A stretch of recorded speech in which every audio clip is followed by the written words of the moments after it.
What's up, beautiful image bearers? It's me, CA3, and today we're taking a look at Luke, the 6th chapter, starting with verse 36 and ending with verse 38. In these verses, Jesus gives us some basic principles to follow, especially in terms of how we treat each other. He says, "Therefore be merciful, just as your Father also is merciful. Judge not, and you shall not be judged. Condemn not, and you shall not be condemned. Forgive, and you will be forgiven.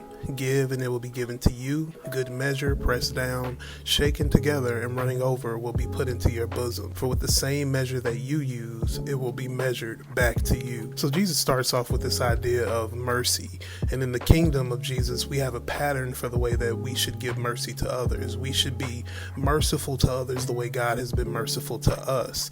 And that's a lot of mercy. But the idea is that we should always be willing to give more and more of it, not less and less of it. But then he goes on to say, "Judge not, and you shall not be judged." With this command, Jesus warned against passing judgment upon others, because when we do so, we will be judged in a similar manner. Instead of seeing this as Jesus' prescription for unconditional love toward one another, a lot of folks try to use it as unconditional approval. So this text is not really prohibiting, actually examining the lives of those around you and actually lovingly helping them on their Christian journey, but it does prohibit judging people in the spirit that it's often done. As a matter of fact, an example of unjust judgment was the disciples' condemnation of the woman who came to anoint the feet of Jesus with oil in Matthew 26 and 6 through 13. They were thinking that she wasted something, and Jesus said she had done a good work that would always be remembered. They used a very rash, harsh, and unjust judgment.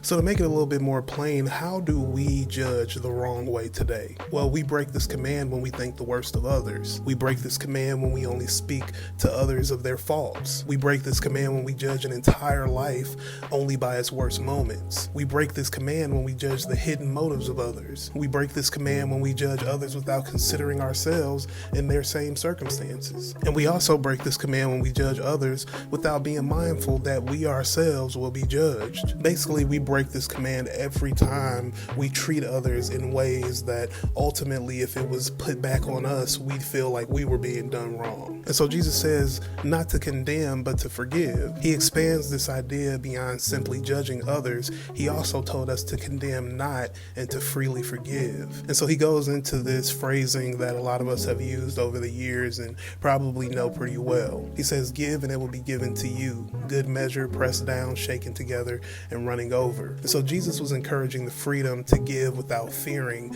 that we will become the loser in our giving.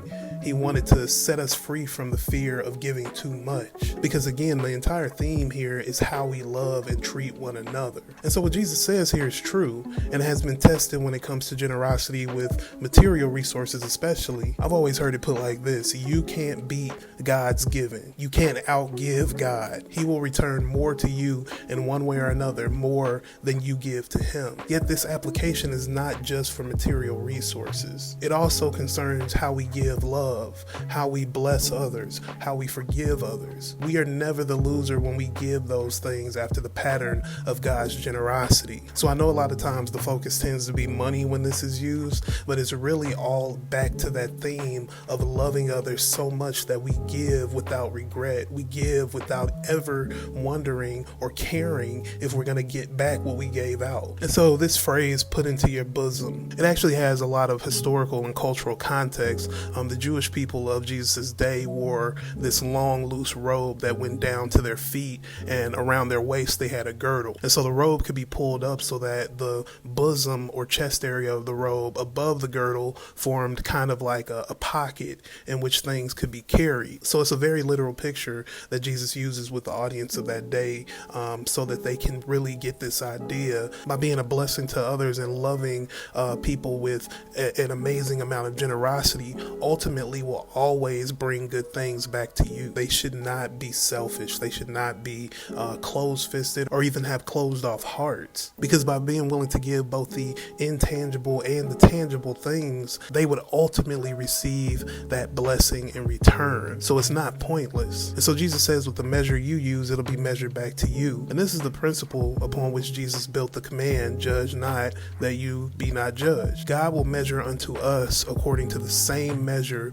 we use for others. And this is a powerful motivation for us to be generous with love, forgiveness, and goodness to others. If we want more of those things from God, we should give more of them to others. And so again, Jesus is not prohibiting judgment at all, but what he is saying is he requires that our judgment be completely fair, and that we only judge others by a standard we would also like to be judged by. When our judgment in regard to others is wrong, it's often not because we judge according to a standard, but because we are hypocritical in the application of that standard. We ignore the standard in our own lives, or we inflate our own ego, and sometimes we convince ourselves that we're doing better than we really are. We forget that we are also recipients of grace. And so it's common to judge others by one standard and ourselves by another standard, being far more generous to ourselves than others. We are the best defense attorneys when it comes to our own lives, but the best prosecutors when it comes to someone else's. So to wrap this up, we should only judge another's behavior when we are mindful of the fact that we ourselves will be judged, and we should consider how we want to be judged. And we got to keep in mind, I'm not the standard, you're not the standard, Jesus is the standard. And no matter how good we may think we are, we still can't match up to his righteousness. But thankfully, we don't have to, because Jesus died for us to be able to get back to God without having to meet up to his righteous standard, because now we have the imputed righteousness of Jesus on our lives, those of us who have accepted his sacrifice for us. Look, that's all I got for you today. I love you. God bless you. And peace.